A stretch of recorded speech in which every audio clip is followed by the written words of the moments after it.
V življenju si postavljamo številna pomembna vprašanja. Tudi sama si jih. Zadnje čase se največ ukvarjam z vprašanjem, kako svojim 3 otrokom pomagati na poti do osamosvojitve in tudi sebi omogočiti lepo prihodnost.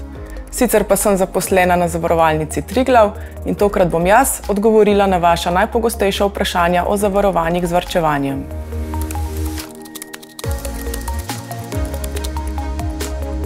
Res je, ne le, da ste življenjsko zavarovani, s čimer poskrbite za finančno varnost svojih bližnjih, če bi se vam zgodilo najhujše, obenem lahko z zavarovanji tudi varčujete.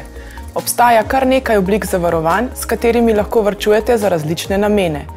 Za začetek morate razumeti, da imate za varčevanje pri Zavarovalnici Triglav 2 možnosti. Sklenete lahko življenjsko zavarovanje z varčevanjem ali naložbeno življenjsko zavarovanje. Pri obeh gre za kombinacijo življenjskega zavarovanja in varčevanja, s tem, da pri naložbenem življenjskem zavarovanju varčujete v skladih. Če imate na primer otroke, tako kot jaz, gotovo razmišljate o njihovem odraščanju in šolanju. Izberete lahko zavarovanje Flex za otroke. Z njim varčujete za otroka, otrok je nezgodno zavarovan, hkrati pa ste sami zavarovani za primer smrti. Pri življenjskem zavarovanju z varčevanjem so vplačana sredstva na varnem. Zavarovalna vsota oziroma končna višina izplačila je dogovorjena že ob sklenitvi zavarovanja.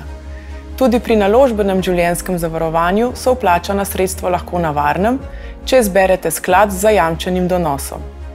Lahko pa izberete tudi druge sklade z različnimi pričakovanimi donosi, kar pa pomeni tudi večjo stopnjo tveganja. Če se vam zdi, da morda nimate dovolj znanja in izkušenj, da bi sami izbrali ustrezne sklade, lahko izbiro prepustite strokovnjakom in sicer tako, da izberete naložbeno strategijo Finančni cilji.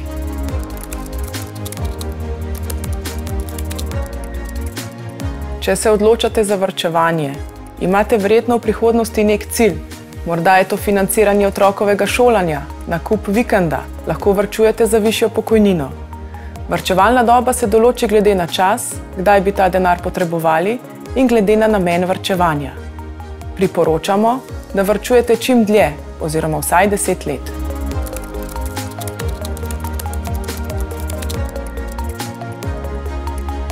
Odvisno je, katero od prej omenjenih oblik zavarovanj imate.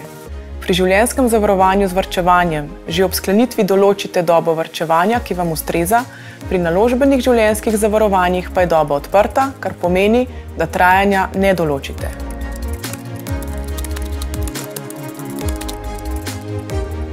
Če bi denar potrebovali prej, ga lahko dobite. Možnosti sta 2. Priporočamo pred ujem, kar pomeni, da vam izplačamo del sredstev, ostanete pa zavarovani in varčujete še naprej. Druga možnost, za vas manj ugodna, pa je odkup, kar pomeni, da se zavarovanje prekine in dobite ves znesek, do katerega ste upravičeni. Prav pa je, da veste, da ob prekinitvi nastanejo določeni stroški, zato priporočamo, da varčujete za toliko časa, kot ste načrtovali. Za zavarovanji, ki sem vam jih predstavila, torej predvsem varčujete. Če želite svojim bližnjim zagotoviti večjo finančno zaščito, za primer, da bi se vam zgodilo najhujše, pa izberite življenjsko zavarovanje za primer smrti, o katerem vam lahko več pojasni David.